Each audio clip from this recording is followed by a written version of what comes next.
कार्तिक मास महात्म्य कथा अध्याय 9।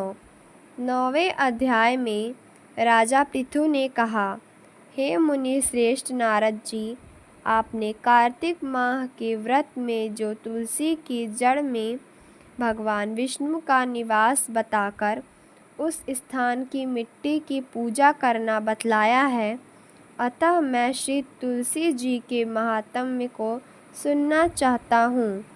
तुलसी जी कहाँ और किस प्रकार उत्पन्न हुई, यह बताने की कृपा करें।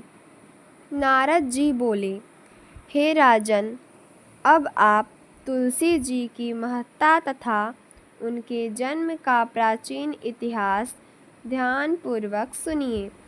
एक बार गुरु बृहस्पति और देवराज इंद्र भगवान शंकर का दर्शन करने कैलाश पर्वत की ओर चले।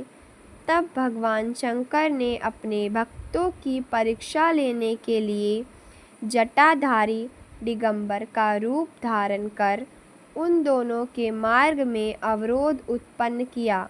यद्यपि वह तेजस्वी, शांत, लंबी भुजा और चौड़ी छाती वाले गौरवर्ण अपने विशाल नेत्रों से युक्त तथा सिर पर जटा धारण किए वैसे ही बैठे थे, तथापि उन भगवान शंकर को न पहचान कर इंद्र ने उनसे उनका नाम व धाम आदि पूछते हुए कहा कि क्या भगवान शंकर अपने स्थान पर हैं या कहीं गए हुए हैं। इस पर तपस्वी रूप भगवान शिव कुछ नहीं बोले। इंद्र को अपने त्रैलोकीनाथ होने का गर्व था। उसी अहंकार के प्रभाव से वह चुप किस प्रकार रह सकता था। उसने क्रोधित होते हुए उस तपस्वी को घुड़क कर कहा, अरे, मैंने तुझसे कुछ पूछा है और तू उसका उत्तर भी नहीं देता। मैं अभी तुझ पर वज्र का प्रहार करता हूँ, फिर देखता हूँ कि कौन तुझ दुर्मति की रक्षा करता है। इस प्रकार कहकर जैसे ही इंद्र ने उस जटाधारी दिगंबर को मारने के लिए हाथ में वज्र लिया, वैसे ही भगवान शिव ने वज्र सहित इंद्र का हाथ स्तंभित कर दिया और विकराल नेत्र कर उसे देखा। उस समय ऐसा प्रतीत हो रहा था कि वह दिगंबर प्रज्वलित हो उठा है और वह अपने तेज से जला देगा। भुजाएं स्तंभित होने के कारण इंद्र दुखित होने के साथ साथ अत्यंत कुपित भी हो गया, परंतु उस जटाधारी दिगंबर को प्रज्वलित देखकर बृहस्पति जी ने उन्हें भगवान शंकर जानकर प्रणाम किया और दंडवत होकर उनकी स्तुति करने लगे।